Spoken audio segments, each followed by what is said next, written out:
जय श्रीमन नारायण। जो टिप्पणी मैं देने जा रहा हूं वह रामानुज दास श्रीमन गट्टू वेणुगोपाल स्वामी द्वारा दी गई है। अध्याय 18 मोक्ष संन्यास योग, श्लोक 9। कार्यम् इति एव यत्कर्म नियतं क्रियते अर्जुन संगं त्यक्त्वा फलं चैव सत्यागः सात्विको मतः। ओम। गीताचार्य श्री कृष्ण परमात्मा अर्जुन के साथ हम सभी को मोक्ष संन्यास योग सिखा रहे हैं। परमात्मा कह रहे हैं, अर्जुन, सात्विक स्वभाव में त्याग या सात्विक त्याग का अर्थ है शास्त्र में वर्णित सभी कर्मों को कर्तव्य मानकर उन्हें करना और उन कर्मों के फलों में आसक्ति के बिना उन्हें करना। ऐसा कहकर श्री कृष्ण परमात्मा यह स्पष्ट करते हैं कि यदि कोई व्यक्ति शास्त्र द्वारा बताए गए सभी कर्मों को इस भावना के साथ करता है कि यह मेरा कर्तव्य है, ये कर्म मेरे द्वारा किए जा रहे हैं और परिणामों पर ध्यान केंद्रित किए बिना, तो इसे सात्विक त्याग कहा जाता है। अतः शास्त्रों में वर्णित समस्त कर्म श्रीमन नारायण की पूजा की ही विभिन्न विधियां हैं। ऐसा मानकर समस्त कर्मों को श्रीमन नारायण की पूजा मानकर बिना किसी फल की इच्छा के उन वैदिक अनुष्ठानों को करते हुए तथा श्रीमन नारायण की प्राप्ति को ही जीवन का लक्ष्य बनाकर केवल श्रीमन नारायण की ही शरण में आकर हम श्री कृष्ण परमात्मा के वचनों को श्लोक के रूप में ज्यों का त्यों दोहराने का प्रयत्न करें।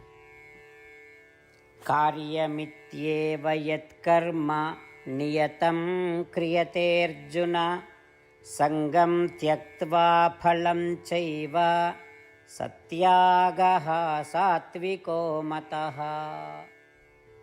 श्रीमद् भगवद गीता का संपूर्ण सार श्री कृष्ण परमात्मा द्वारा अध्याय 18 श्लोक 65 से 70 में 8 कार्य करने के लिए दिया गया है। श्री कृष्ण कहते हैं, मुझे वे लोग पसंद है जो इन 8 बातों का पालन करते हैं। मैं उन भक्तों की हर प्रकार से रक्षा करूंगा। श्री कृष्ण परमात्मा द्वारा बोली गई संपूर्ण भगवद गीता को सुनने के बाद अर्जुन कहते हैं, करिष्ये वचनम तव, जिसका अर्थ है, कृष्ण, मैं वैसा ही करूंगा जैसा आप कहेंगे। यही कारण है कि श्री कृष्ण ने अर्जुन को सभी प्रकार की सफलताएं और जीत प्रदान की है। आइए परमात्मा को वचन दे कि हम इन 8 कर्मों का पालन करेंगे। ऐसी कोई पूजा, तप या यज्ञ नहीं है जो परमात्मा को यह शब्द देने से बढ़कर हो। मैं कहूंगा कि ये 8 प्रतिज्ञाएं हमें करनी चाहिए।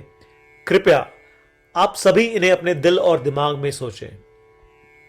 इस प्रकार श्री कृष्ण को अपना वचन देते हुए आइए हम सभी श्री कृष्ण के सुंदर चेहरे को खुशी से चमकते हुए देखें और आनंद का अनुभव करें।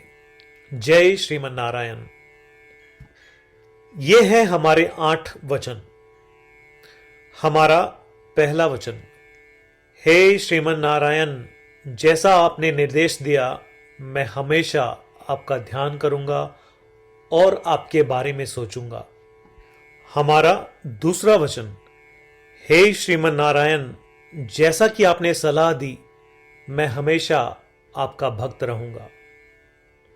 हमारा तीसरा वचन, हे श्रीमन नारायण, मैं अपने सभी कार्य आपकी सेवा के रूप में और आपकी संतुष्टि के लिए करूंगा। हमारा चौथा वचन, हे श्रीमन नारायण, जैसा कि आपने अनुसरण करने के लिए कहा था, मुझे पूरा विश्वास है कि मैं आपका हूं और मैं हमेशा अपने हाथ जोड़ूंगा और आपको नमस्कार करूंगा। हमारा पांचवा वचन, हे श्रीमन नारायण, मुझे आपके शब्द मामेकम शरणम व्रज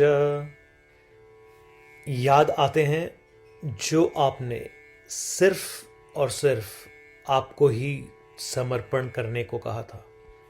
श्रीमन नारायण, मैं केवल आपके प्रति समर्पण करता हूं।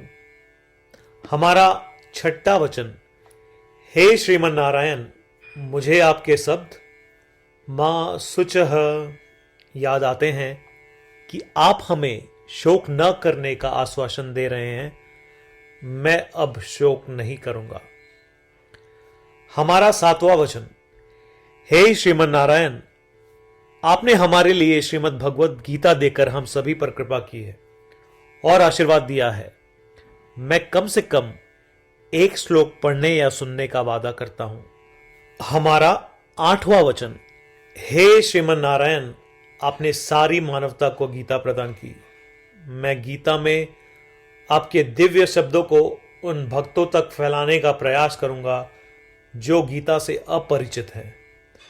हमने अभी अभी परमात्मा को 8 वचन दिए हैं। प्रतिदिन श्रीमन नारायण को यह वचन देना कि हम वैसा ही करेंगे जैसा वे कहेंगे, अपने आप में एक महान पूजा है। आइए हम उसे अपने अटल विश्वास के साथ अपना वचन दें। श्रीमन नारायण करिष्ये वचनम तव, जिसका अर्थ है, श्रीमन नारायण, मैं आपके निर्देशों के अनुसार कार्य करूंगा। सर्वम श्री कृष्णार्पणमस्तु। जय श्रीमन नारायण। कार्यम् इति एव यत्कर्म नियतं क्रियते अर्जुन, संगं त्यक्त्वा फलं चैव सत्यागः सात्विको मतः। ॐ कार्यमित्येव यत्कर्म नियतं क्रियते अर्जुन, संगं त्यक्त्वा फलं चैव सत्यागः सात्विको मतः।